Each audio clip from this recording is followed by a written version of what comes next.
you all will be excited to know that the server is up and you all can hop in. And I won't be using TeamSpeak for Quarter, courtesy of the fact that this is the Epilogue. I actually don't have a problem with showing the map, on account of, well, I've made the map visible to all of you.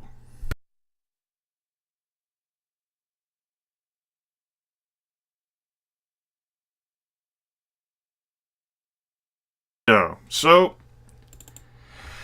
it only took about 4.5 months, but the situation, the primary question that was operating behind the scenes within our story, who would become the next prince of New York, was settled. As it turns out, it ended up being the last man standing, Carter Vanderweyden, Malkavian, the sort of traditionalist, conservative guy who has a rather, I suppose you could say like an archaic European thought process on how the princedom should be held, rather than any sort of like new-aged or fangled thing how Marlena was, you know, more open and idealistic. Carter appealed to the traditionalist and the old vampires, which, as it turns out, held a vast sum of power here within the city. As such, as soon as Marlena ended up clearing herself out, I mean, which kind of in itself was a given unless she wanted to basically commit suicide. Because with Jeannie dying at the hands of Vsevolod Cervini's beast, the hulking monstrosity that assailed the Tremere and did significant amount of damage to them within the city, Carter Vanderweyden was the only sane choice left, and courtesy of the fact that he's a child of Malkav, the concept of him being a sane choice is really amusing. There's no real ceremony, there's not a whole lot of merriment, really just one big sigh of relief, now that this particular issue is settled. Archon Theobel lingers around for a small amount of time, long enough for, basically, you know, him to feel comfortable with the fact that, okay, this issue is settled. I can go now. The Sabbat don't take the opportunity. Archbishop Polonia doesn't ride in on a skeletal horse and go lol and, you know, spear Carter, and then the issue is completely unresolved again. Boss Callahan doesn't swim across Staten Island and use Duke Wily to kill the new prince. It's Carter Vanderweyden. However, as I noted to you all at the end of last session, a curious incident ends up popping up within the first week or so of Carter Vanderweyden's official princedom in Jan Pietrozun, the primary organizer behind the whole Camarilla siege of New York City, culminating within the week-long Battle of New York. While certainly other aspects, other clans played a role in the taking of New York City, the Ventru were by and far the most responsible for that. And so Pietrozun, on behalf of Clan Ventru, shows up and states plainly that Vanderweyden now owns the entirety of Clan Ventru a boon, because he is now the Prince of New York City, to be claimed at whatever date the Ventru see fit. Which gets the political machine going once again within New York City, because now neonates are sort of trying to decide where they stand on the matter. There are, of course, neonates who don't give a damn one way or the other, who never much care for politics in life or in undeath, and have no desire to be involved in the situation at all. There is, of course, individuals who find this a rather rude and uproarious sort of attempt to seize the reins of power by Clan Ventru, should be disregarded, scoffed at, ignored, and are feeling rather antagonistic towards Clan Ventru on the affair. And then there are those, primarily Clan Ventru, who's like, yeah, that sounds about right, I don't have a problem with that, that's cool, Beatrice. Yep. Vanderweyden, for his part, is understandably annoyed about it, and there's no guarantee whether he'll actually except to perform this boon whenever it's called upon.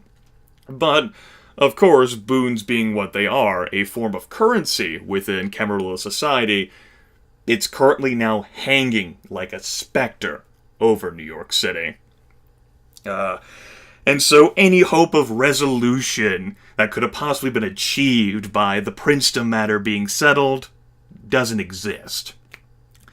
In other political matters, Carter van der Weyden, being a traditionalist and a conservative, and finding the old-style princedom attitudes of Europe to be his goal, ends up laying down laws, and the first thing, the main thing that he ends up doing is confirming the domains of everyone who already has domains. From elders to neonates. If you've got a domain, and it's not a contested domain, it's been confirmed by the new prince. Basically a sweeping generalization to provide some stability. So, the coterie of player characters, their primary domain in Astoria, and of course Joseph Chung's little domain there in Flushing, Queens, are, as of the moment, safeguarded and approved of within the princely domain of Carter van der Weyden. Let's see here. There's also some political shifting as Carter appoints some primogen. For the Bruja, the individual who's appointed is the individual who controls downtown Brooklyn, and that is Catherine Weiss. She is a Bruja herself, and while not that much is known about her, she's rather mysterious and enigmatic, really showing up during the Battle of New York on the Camarilla side. Perhaps, she's a vampire, a kindred who's been in torpor for a while, she's lost her way, but considering how quickly and how readily she's been able to control such a significant amount of Brooklyn, or rather a significant portion of it, the whole downtown area just south of Manhattan, and combined with how she threw her support behind Carter van der Weyden after Helen Panhardt's death, although it took some time, and other Bruja listened and responded and followed in that regard, those who didn't side with Marlena. She is seen as a pivotal political chip, and as such she is given the Bruja primogen. The Toreador primogen is given to the Harpy, who ends up not really being so much of a Harpy anymore, Thomas Arturo. Pretty much leaving the only Harpy to be the Bruja Mez, whom none of you ever met, and I never actually made a token for, because none of you ever had cause to meet him at all. The sort of romantic gangster who actually is recognized a little bit in mortal society. Is sort of like a dapper, sort of antiquated gentleman from the 1800s. At least in terms of his mannerisms and his chivalrous attitude towards ladies, and, it's a rare thing here in the world of darkness. The Ventru primogen is actually given to the gentleman who used to be the Keeper of Elysium, Valentine, who no longer actually desires to be the Keeper of Elysium, which you're free to speculate on whatever you want.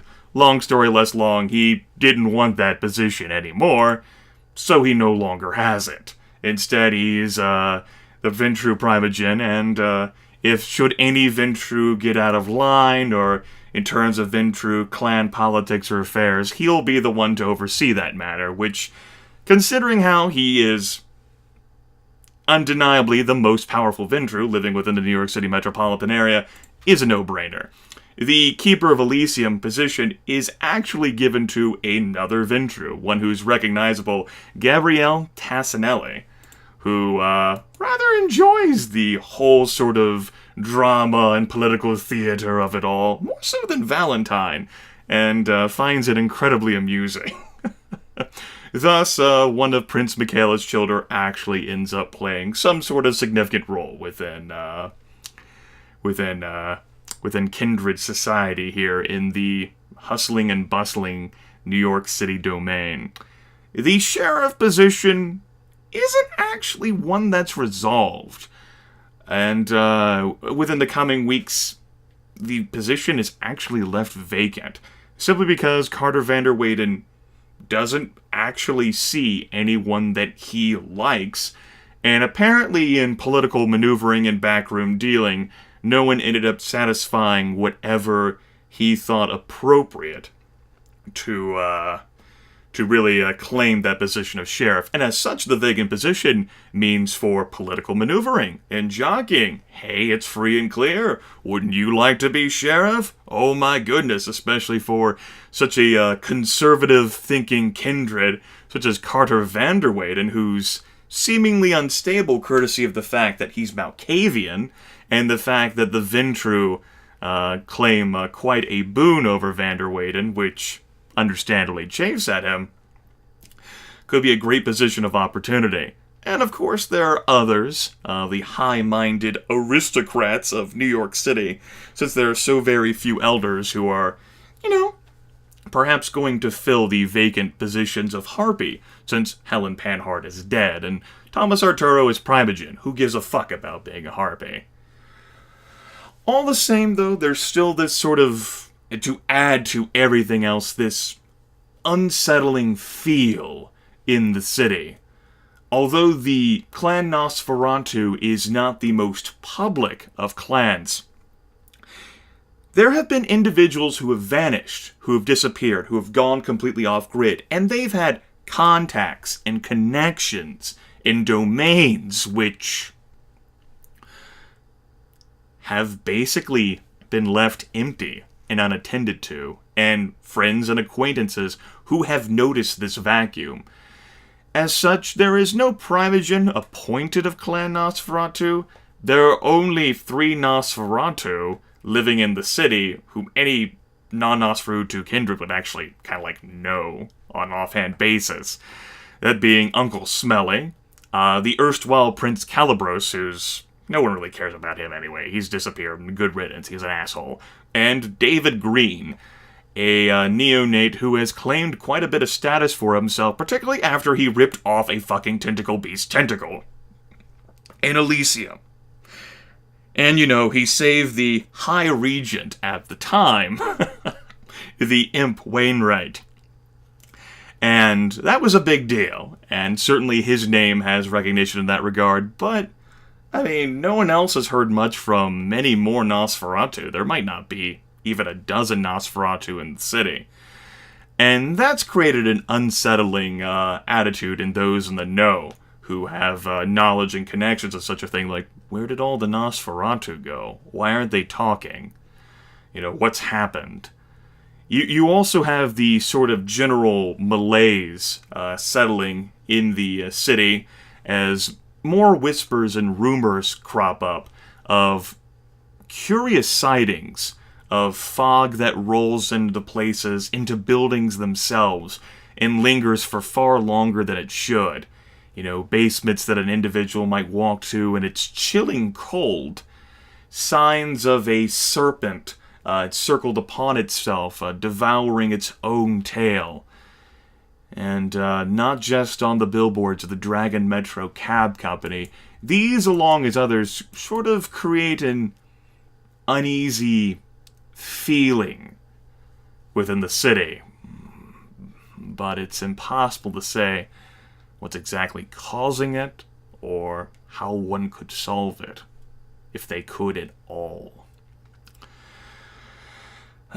But, to that end, the coterie does end up surviving and weathering the sort of external events, and manage to achieve a sort of domain stability with any newcomers to the metropolitan area, and there are undoubtedly more neonates flocking into the city, the metropolis, seeing it as a haven to get away from their sires, to prove themselves, an opportunity to take a bite out of the Big Apple on their own. And some of them, they managed to make the unfortunate mistake of wandering into another vampire's domain. One or two even end up happening upon Astoria. It's possible that Byron Rand even shows another neonate out, as Valentine had did to him ever so long ago. But you all managed to achieve some semblance of stability. In which case, I will now throw the ball into your courts. and sort of give us all a sense of how your characters are doing, what they're feeling, what they're thinking, what's going on in their lives.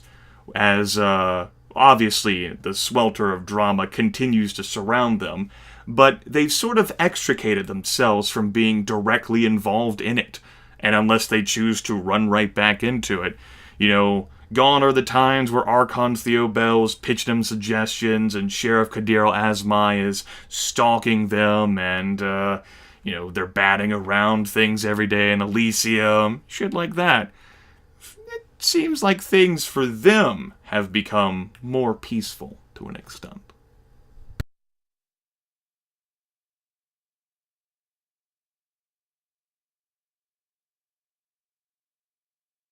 Don't everyone talk at once.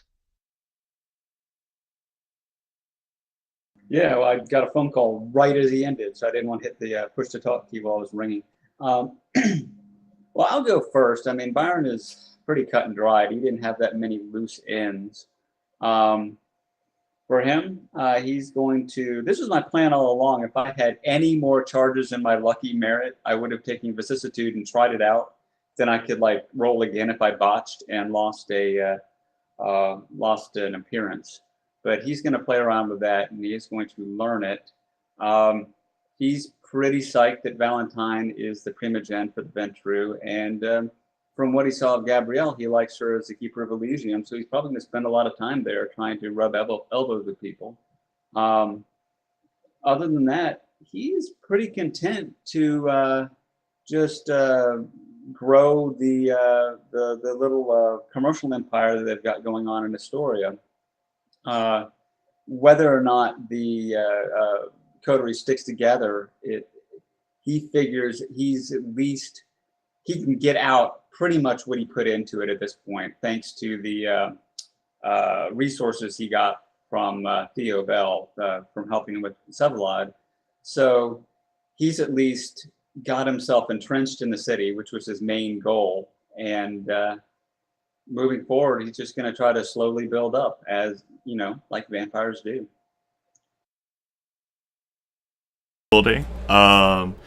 Byron Rand has managed to overcome the initial limiting factors, his lack of knowledge and suspicion concerning the Camarilla sect.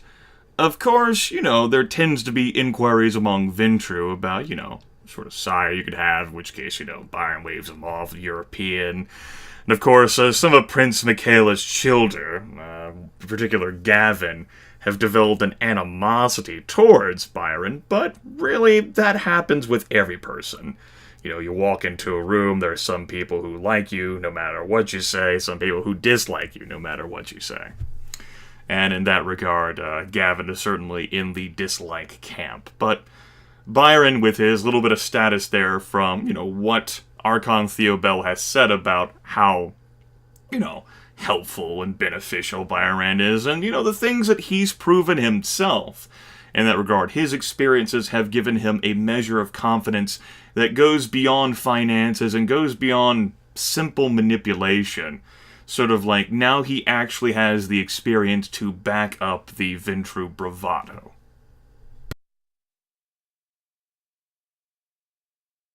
Yeah, he's definitely not afraid of a tussle now. At the beginning, fight broke out. He just wants to run, but he thinks he can take a few punches now, thanks to fortitude, and also he's definitely buffed up his ability. Just don't give him a shotgun and tell him to aim it. He still can't do that well, apparently.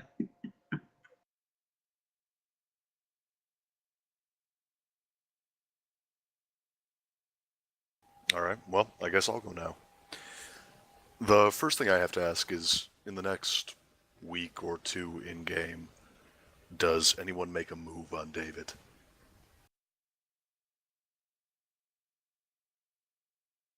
Fact, actually ends up making a move on David Green. Perhaps, maybe, someone thought about it or made an attempt at it, but either it was so pathetic and insignificant that it never registered on David's radar, or the person who ended up doing it ended up being so veteran and skilled that they realized immediately that David, say for example, moved to a goddamn New Haven, and very carefully and skillfully covered his tracks. David's always been the sort of loner who's never socialized much with his clan, and considering the fact that it's now diminished, no one's exactly reaching out and making contact. However, there's definitely a lot of concern on David's mind that, regarding the note from EP about Gerard Rafen, who's apparently, surrounded himself now with sycophants,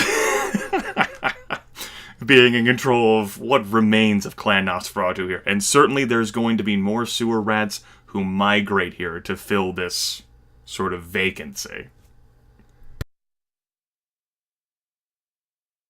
Alright, well,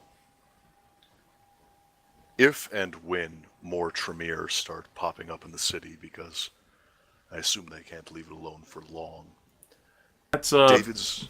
I did actually forget to bring a reminder on that part. Of course, as I mentioned to you guys in the last session, Aisling Sturbridge did return, and she is the High Regent, again, of New York City.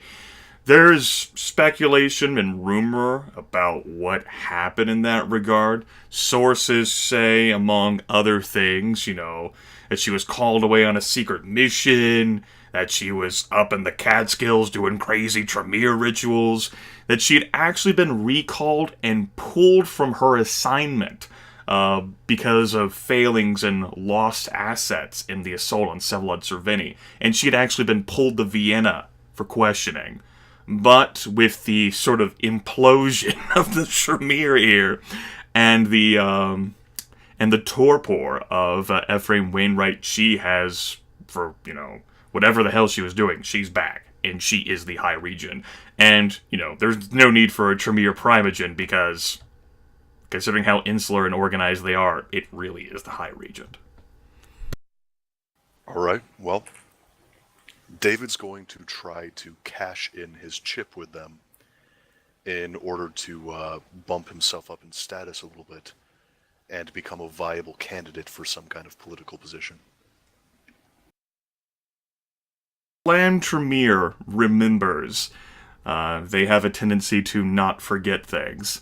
And for whatever could be said about the Nosferatu, for whatever might be seen about them, for whatever might be known about David Green, rumor does seep out and speculate about what he's done for the city.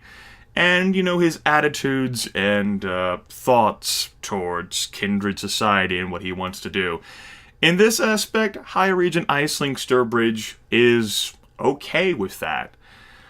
Speaking in Clan Tremere on that front, she will actually agree that, for wiping the slate clean on that affair, Clan Tremere certainly doesn't have a problem with helping to spread more good word for David, but it sort of ends up falling into the situation of, what exactly does David Green want? I mean, even if Clan Tremere doesn't dislike him, he's still a Nosferatu. What's his angle?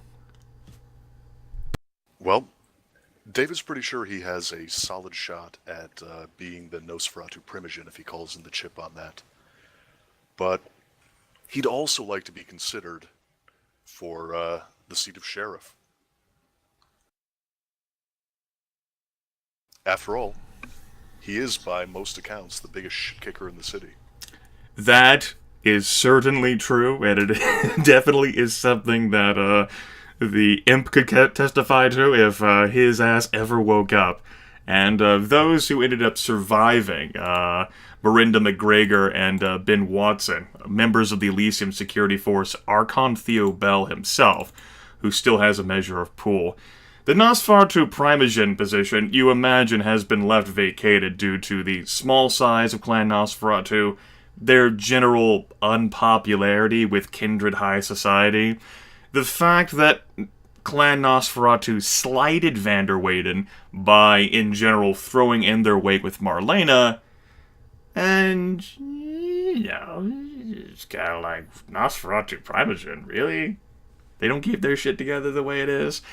As such, I mean, certainly David could angle to be appointed to such a thing, but the sort of antagonistic attitude that he might receive towards, from Gerard Rafin, as well as his sycophants, may result in David actually becoming a serious target rather than someone who's left out in the cold.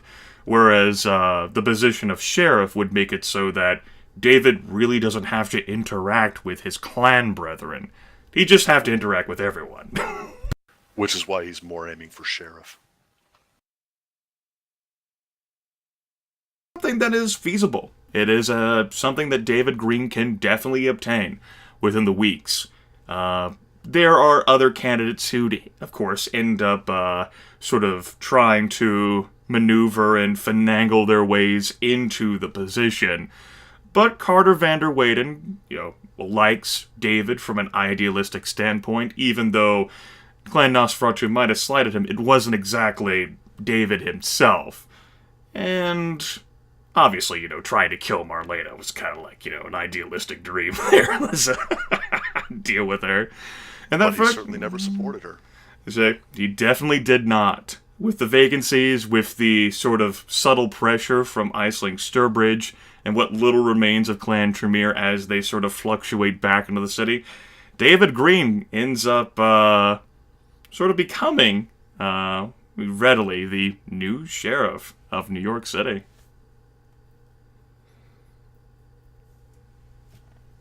Gotta say, Byron's pretty psyched about that. Yeah, finally a sheriff that likes you, huh? Or at least doesn't hate him. That's a big thing.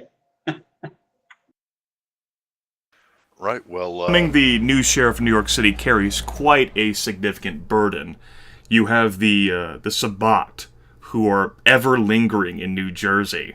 Sort of, even with the Princedom issue being settled, they're always a threat until they're pushed out. Or until they give up on the fact that they're going to be able to retake New York City. They'll always be there, and as such, your life is always going to end up being busy as sheriff, coupled with the fact that there's new neonates constantly fluctuating in. There is some concern still regarding the Thin Bloods, although that's left to newly appointed Scourge. Of course, David Green has leave to appoint deputies to assist him in his sheriff duties however see fit. I've given you the sort of scope of how Carter Vander Weyden is a traditionist and conservative type of guy, and he holds the traditions very seriously in that regard. There's currently still a moratorium on new embraces, but everyone gets the feeling that that's going to be lifted soon. Officially and legally lifted. As opposed to being done in the shadows anyway.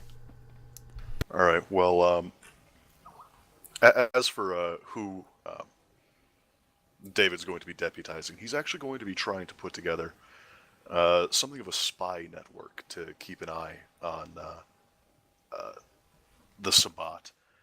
At this point, an organized fighting force is probably less appropriate than just being prepared for anything that they do, and counteracting it as quietly as possible in the shadows. At least, that's his strategy. But if and when action becomes necessary, he'll try to have something of a blitzkrieg, using overwhelming force as quickly as possible, and trying to keep on the offensive instead of the defensive if he gets tipped that anything might be coming. David can try to, of course, theorize and set his mind to. Of course, he'll receive some limited advice in this regard from Theo Bell, who ends up returning to New York City, congratulating David on the appointment. He's, a valid candidate, and certainly Theo doesn't have any objections in that regard. Receive some public support in that regard from him. Of course, bring some advice about the fact that during this whole sort of charade, when the Princeton was being called into question, and particularly after Sheriff Kadir became turned into a pawn of Sevalod's, the ghoul guards who were sort of stationed on the various bridges with the sort of infrared sensors to denote any non-living beings crossing the bridges sort of fell into a bit of disrepair themselves, and while the Archon, strove to maintain them, those ghouls still serve a valuable purpose in that regard. And David will also be working on that front as well. Obviously, given his personality and previous practices, he's really big onto the whole security thing, just by his very nature. Definitely. If there's someone who could help try to oversee the security of the 5 boroughs, if anyone could ever hope to accomplish that task, it would be David Green.